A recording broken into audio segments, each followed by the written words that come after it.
Welcome, writers, readers, and friends to the Authors Talking Bookish podcast. I'm Donna Norman Carbone, author of All That Is Sacred. And I'm Hope Gibbs, author of Where the Grass Grows Blue.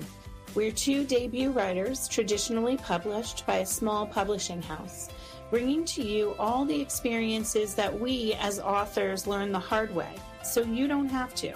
We'll give you insights from the inception of a book idea to publication and beyond. And along the way, we'll share our love of books from the writer's perspective.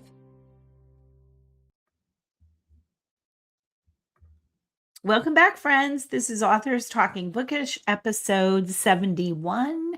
And we are delighted to welcome back to the show for the very first time Grace Sammon, who is releasing a new novel this year that we're so excited for you to hear about. I'm Donna Carbone, and I am joined by Hope Gibbs. Hi, Hope. Hi, Donna. How are you? I'm great. How are you? I'm very excited about today because the author that we're having on, this is her second time here. She's kind of the reason that we have a podcast, I would say. She was our mentor. She sat down and gave us her time, her energy, her thoughts, and most importantly, her encouragement. And that was 3 years ago. And so I'm just thrilled to get to talk to her again. I loved her first book, The Eves, and she's got a new book coming out, and she has such great insights. Yeah. Let's get her on. Yeah. Hello, Grace. Hello. Hi. Hello. I am so thrilled to be here. Look at you, 71 episodes in. I know, right? Very exciting and such good episodes. Thank you.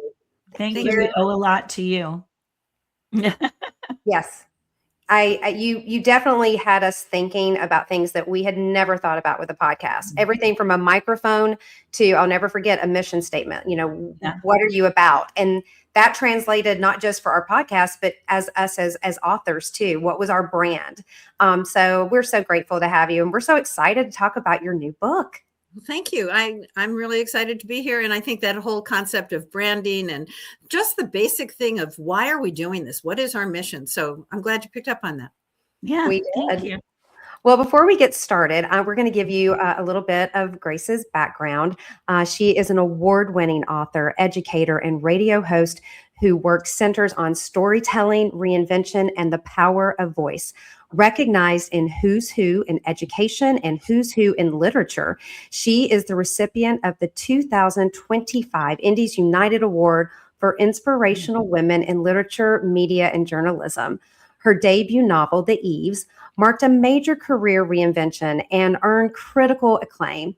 She is now author of 8 books, including the Launchpad series on writing, publishing, and marketing your book, as well as the novel, The Reliable Narrator. She lives in Florida's West Coast with her husband and a small herd of imaginary llamas because every life needs a little magic. We're going to have to talk about that a little bit later. Well, speaking of magic, I got to read an early copy of The Reliable Narrator, and it still is one of my favorite books I've read this year. It is absolutely amazing, and I can't wait for your readers it'll settle in their hearts, I'm sure. Can you tell us a little bit about it, Grace? Absolutely. And thank you. You were an early reader, for which I'm so grateful. And you did say it was one of your favorite books. And I thought, but she's reading it so early. There's so many more months. So it's still in that category. Thank you. So it's the story about Darby Small, who is a sought after New York City ghostwriter. And she hides behind everyone else's stories because she doesn't believe she has one of her own, until her very vivacious best friend from being 12 years old reaches out and says, it's time to tell our story. And there's a timeline because Phoebe, Darby's best friend, is dying. And together they have to wrestle with whose story is it? How does the story get told? What stories are important to tell at any point in the process of claiming your own voice? I cannot wait to read this book. I'm going to show up for those who are watching on YouTube. I put up the graphic of her book cover, and you had a great author blurb from one of my favorite authors, Julie Cantrell. And it's an emotionally gripping novel about friendship, loss, and finding the courage to claim your own truths. Grace Sammon creates an unforgettable characters and richly immersive world in the reliable narrator, delivering a powerful page-turning read that lingers long after the final chapter and presents great topics for book club discussions. So that's high praise from a best-selling New York Times author. I was so lucky to have, Julie in my life early on. And she, in some ways, is actually part of the inspiration for the reliable narrator, because Julie is a ghostwriter. Even though she's a New York Times bestseller, she's also a ghostwriter. And at one point, she asked me if I could take on some work. And I was fascinated by the idea of being somebody else's voice, getting in their head and getting their message on the page. So I always wanted to write, ever since that experience, a novel about a ghostwriter. And then it just took a couple of years, as you know, for things to fall into place. But I was very lucky that Julie wrote that blurb, and so many other wonderful authors have written blurbs as well. As you know, being in this author community connects us to so many amazing people. And I'm really grateful to all of them who wrote the blurbs. Yeah, networking is so important in what we do. Yes. Absolutely. So I want to talk a little bit about Darby Small and how you came up with this character. Well, I came up with her, as I said, because Julie Cantrell had this idea of being this ghostwriter. And Julie is such a beautiful author and completely in her own right. She's done TED Talks. She's just amazing.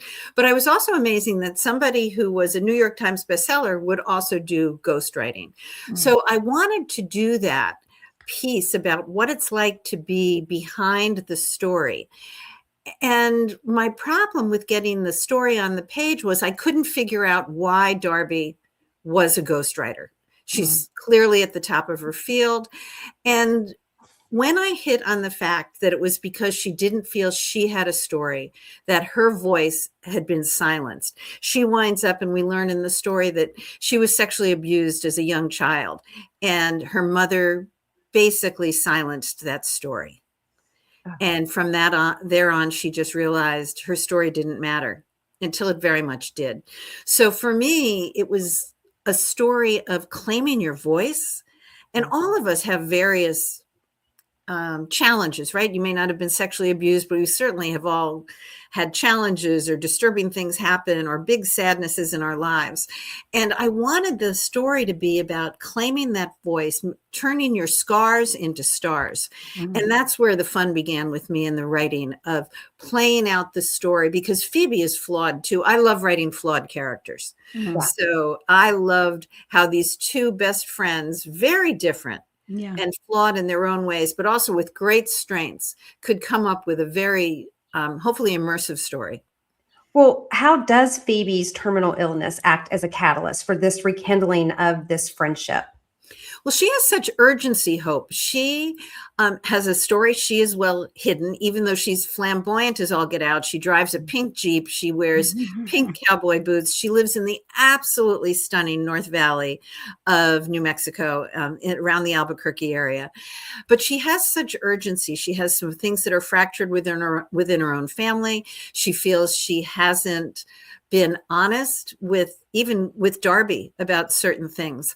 So there's a piece for me, and I love this in my writing as well, and in anybody else's writing. I like when there's an intergenerational cost or an intergenerational bridge. So Darby has this big arc with her own mother, Teresa, not Mother Teresa, but her mother, who was named Teresa. And there's a big emotional arc with her own mom, but Phoebe has her own issues with her own kids. So it's about building those connections. And it's not like it's a happily ever after story. It's really about how do we work through these things in loving ways and challenge our own growth. One of my favorite aspects of the book, which I know we've talked about before, is the inclusion of Virginia and Leonard Woolf as Darby's muse. You want to talk to us a little bit about how did you come up with that idea, and how do those real life people play into your story? I was hoping you would bring that up because that's just for me one of the quirkier things. I had no plan on doing that, and I I'm very fond of Virginia Woolf's book, A Room of Her Own, right? So Virginia Woolf, had this whole thing that women could not write unless they had a space of their own. So Darby is also enamored of that. And she has on her desk at home this beautifully framed picture of Virginia and Leonard. And she has a copy of a first edition, A Room of Your Own. And all of a sudden, as you know, this happens, you're both authors, the characters started talking. And I thought, Virginia Woolf, what an amazing character. She, as most of your readers probably know, she wound up killing herself in a very dramatic way. She puts pebbles in her pocket and walks into a river or a stream. And I started becoming fascinated by what would have gone on in her head, what would have gone on in Leonard's head. I loved, and as we all know too, you go down a massive rabbit hole. So I now know so much more about Virginia and Leonard Woolf than I ever thought. I love the idea that they were basically self-published. They started a publishing house in their dining room and they published lots of famous people. But what was that like to be that troubled? And for Leonard to be her muse and he's the one who really kept her story alive. I would bet that none of us would know very much about Virginia Woolf and her writing if it had not been for Leonard. So they began to take on a whole life of their own. They did turn into Darby's muses. And they also put in this beautiful, I think, dry sense of British humor. Because the book deals with some heavy subjects. And all of a sudden, Leonard and Virginia will just say things that both ground you and make you laugh. And that are so in character with who we know them to be. Yeah. Well, I want to switch gears a little bit because your first work of fiction, I was lucky enough to read, and I won a copy of this book, and you did such a wonderful, an autographed copy, and you sent the kind of cute little book swag. And that was really kind of, that was right before my book came out, and I was so impressed with what you did. And I was like, okay, I need to remember this. But talk to us about this book, this beautiful book called The Eves. Beautiful, sad, just overwhelming in all the ways I demand my beloved books to be. And that was from our dear friend, Barbara Connery. Absolutely. And Barbara is such an amazing author. She just came out, I think, with book number 3, 4. Yeah. Please check out all Barbara Connery's books. The Eves was a story that I wrote because I thought I was done, which, as we talk about this now, it's going to be so funny.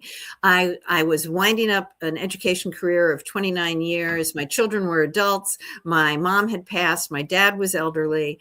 And I just thought, what am I going to do in this second, third, whatever chapter of my life? So I wrote a book about a woman who was struggling with those kinds of issues. What does it mean when you feel you're done? What does it mean when the roles that you have embraced your whole life of daughter, mother, worker are all stripped away from you? So I played with that in the book and thought I was done. And then a whole series of podcasts similar to yours at the time came my way, which was lovely. And one of them was Spunky Old Broad Radio. And I just absolutely loved it. And after the radio show, the woman called me up and said, you need to have your own radio show. And I said, oh, no, I'm done. I'm done. And she said something that really has resonated with me since, and even in The Reliable Narrator. She said, have your characters taught you nothing? You are not done. Yeah. And I didn't realize how much my characters were teaching me. And in The Eves, your youngest character is 15. Your oldest one is about 93. They're women of color. They're colorful women. It was a book very close to my heart. You're saying this, and I know that you thought about the idea of not writing another fiction novel after The Eves. And I think it's interesting that the main character in The Reliable Narrator isn't sure she wants to write Phoebe's story. Did you put any of your own personal feelings during that time period into Darby's character? Yes, I think that, Carl Jung talks about when you dream, everybody in your dream is really you. You may be dreaming about somebody else, but it's really an aspect of yourself. And Yeah. I think that was very true for me in The Eves, and it was certainly true for me in Reliable Narrator. Darby very much is struggling with the fast-paced changing of the publishing industry. Mm. And it's amazing at how quickly, just in the 5 years since The Eves came out, how much the industry has changed. So I think some of the things that Darby wrestles with about the industry are definitely things that I've wrestled with. The whole AI question, Darby has a brother who has something like 45 books out. Well, my brother actually does have 45 books out, but and he's currently working on AI as issues in terms of photography. His name is Grace Sammon, and he's amazing in the photographic field. But Darby also wrestles with, is it okay to use AI? When is it okay to use AI? And I think those are conversations I've had with many of my author friends. Is it okay to have the blurb at the back of your book written by AI, but not a chapter? Where do you draw the line?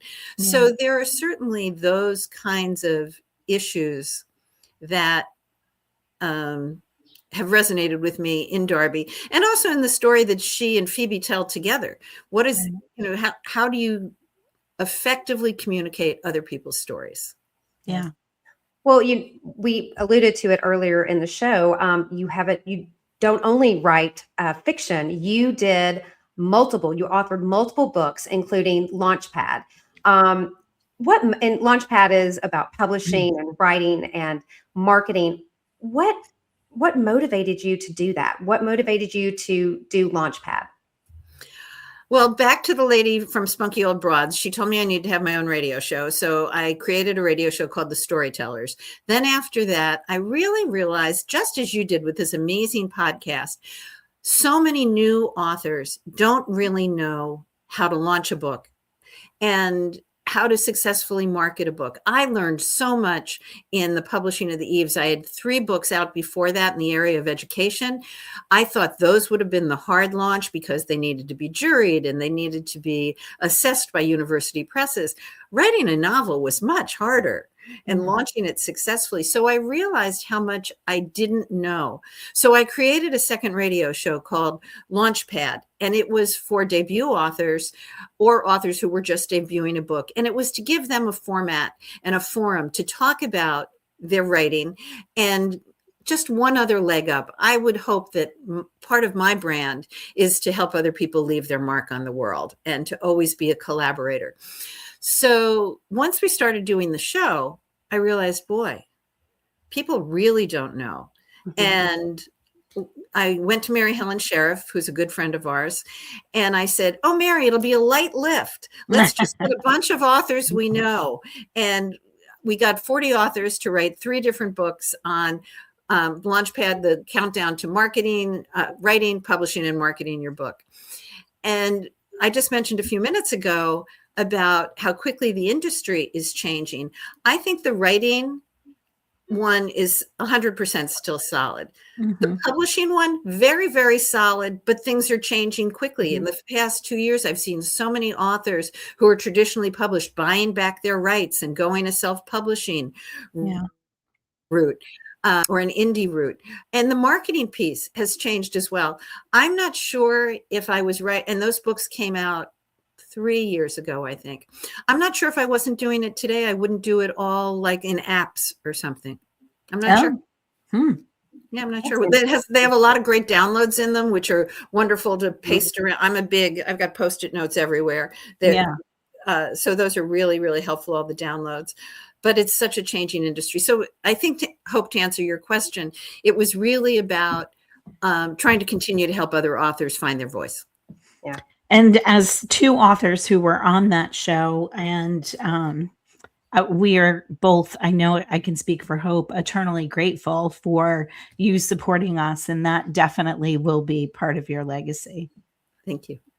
And I think that for me, we were so young, not young, but we were young at authors and writers, but it's so important about building the community and also helping others after someone's helped you. Now I write blurbs for other authors, and I try to do whatever I can. But you really instilled, I think, in both Donna and myself about the importance of building a community and supporting each other. And so I think that that's something that anyone who, if you only have one page written and you're thinking about going into this business, to really start thinking about ways you can build a community. Yeah. Oh, I think you're so right. And also reaching out to different groups. Donna's doing some book coaching now. I've done some book coaching, and just reaching out to critique groups, getting feedback, asking that question early on. Why am I writing this book? What audience? And what does success look like? I think all of us would love that New York Times bestseller around our name with the Netflix contract. And we certainly know those people. And one of the nice things about this community is we might be jealous, but we're not in a bad way. No, I would agree. And I also feel like you just gave me an idea for a podcast episode. Oh, good. Oh, nice. Defining success, different degree, because my definition of success has changed wildly from before I had my first novel published. Yeah. So can you define your success, what success Well, means? I think I feel like I have been successful. And if this is all I ever do, I'm happy at what I've accomplished. Yes. With the community that, I am part of, and hopefully that I've created, and the podcast and the books that I've put out. Like you said, we all would love to be on the New York Times list. I think we would all love to be adapted, but if that is not in the cards, I'm good. Yeah. Well, I have success. I have to go back to the imaginary llamas. I said I was going to ask you about it. Tell us about these imaginary llamas, and is this imagination role play? Does it help your writing process? One of the things that I love to do is make space as much a character as the people. And one of the places I really wanted to live before I married my fabulous husband and we stayed in Florida was I wanted to live on the eastern shore of Maryland on the beautiful Chesapeake Bay. And that's a place that I really created in the eaves because I wanted to be there. So, and there are a lot of llamas there. Unfortunately, I can't have llamas here, but there's a big part of me that wants llamas. So I love the idea of creating a sense of place. I do think everybody's life should have a little bit of magic in it. And since I can't have real llamas, I might as well have imaginary ones. But a lot of it is that it's a little bit of whimsy, but I love to create a strong sense of place so that when you walk into Darby's house or Phoebe's house, you know where the coffee cups are. You know where the blanket is that she's going to grab if she gets chilled. You know where the dog bowls are that Roy is going to come in and fill. So. And you do that nicely. Thank you. Yes, you do. I have one last question for you. I'm sorry, I'm losing my voice. What is one thing that you learned the hard way? I think I'm still learning it, and it's balance. Mm-hmm. Oh, yeah. It's definitely balance. Right now, we're just before the launch of Narrator. I'm writing a couple of articles for a couple of different places. I'm not posting as much as I should on the socials. I'm 17,000 words into another novel. But that sounds great, but I haven't written a word, I think, since February. So it's finding a balance of the time. When I wrote The Eaves, it was a solo project. I didn't do all of the social things. So certainly there's the huge learning curve of how do you get yourself out there as a successful author, and how, regardless of how you define success. Right. But I think finding the balance so that you still have a personal life, and that you balance your writing and your publications work around that. So balance, balance, balance. That is great advice. Advice that I need to work on myself. So here at our little podcast, we wanted to get to know authors. We want to talk about your books and about your creative process, but we also want to get to know you on a personal level. So we started this new segment called Rapid Fire Questions. There's nothing to be afraid of. These are very easy, but it kind of gets a little bit, so we get to know you as a person. So I'm going to go first. Okay. What is your favorite writing playlist?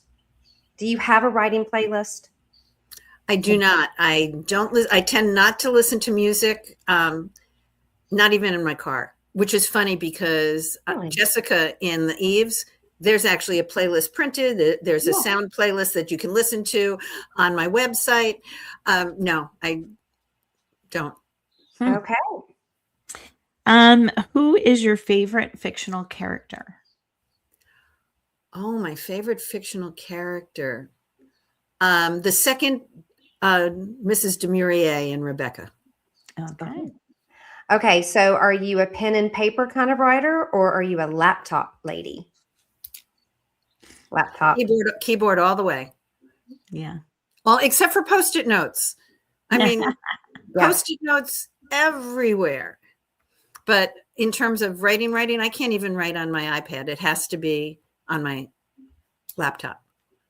We just did an episode about different kinds of brainstorming, and I thought about you when we talked about Post-it notes. Mm-hmm. What is your guilty pleasure when it comes to books? When it comes to books, Yeah.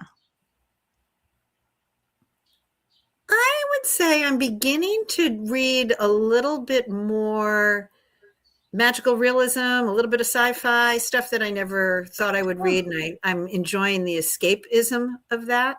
Yeah. I just had the opportunity, though, to host a Readers Fest in Fort Myers, Florida, with 25 New York Times bestsellers. Mm-hmm. And it was so amazing to be with all of them. I want to tell you, I want to read every single one of their books. Oh, that's awesome. That. Okay, so if you could have dinner with any author, it could be, dead or alive, who would it be? Well, alive, it would be the two of you. Virginia and Leonard. Yeah. Especially now that I've written about them, I so want to hang out with them. You have questions. I have so many questions. What's your favorite time of day to write? Morning for sure. Mm-hmm. I find if I get up and exercise and then get to my desk, I can have a pretty productive day, and that may then turn into a full day of writing. If I don't strike that balance early on, I fritter away part of the morning. I don't get as productive.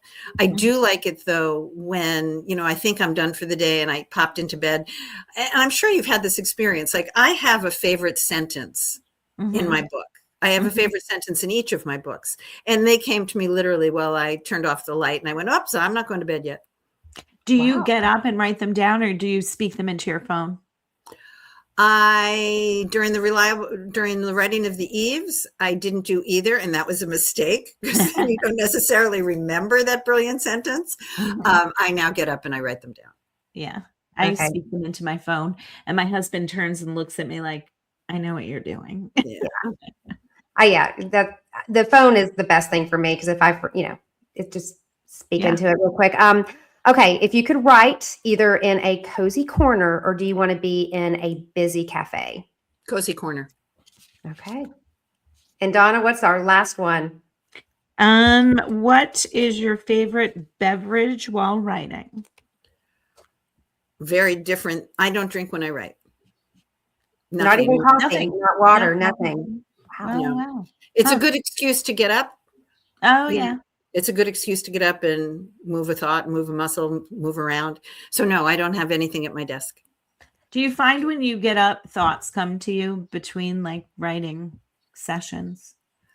Sometimes it's I use it more for dialogue. Yeah. More than for plot. I think when I walk around, I think, well, what would she have said? Mm-hmm. I love that. Well, Grace, we could sit here and talk to you all day. And we so appreciate you taking the time out of your busy schedule to give us some insights. Cannot wait to read this book. And I am sure our audience are very excited about it as well. And where can they find you on social media and your website? Well, my website is right at the bottom if they're watching visually. It's gracesammon.net. And it's not spelled like the fish, but it's said that way. So you can find me on gracesammon.net. You can find me mostly on Facebook. I just decided to dive back into LinkedIn and Instagram. I'm not on any of the others yet. Yeah. Okay.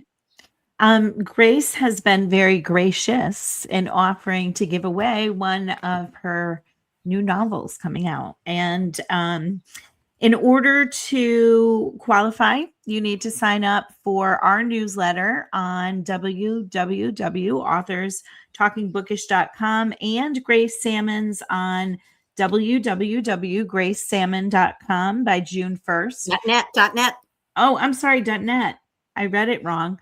This will be available in the show notes, and we'll also post it on our Instagram. So you can find it there. But I promise you want a copy of this book. And I also would bet money that it's one of your favorites that you read this year.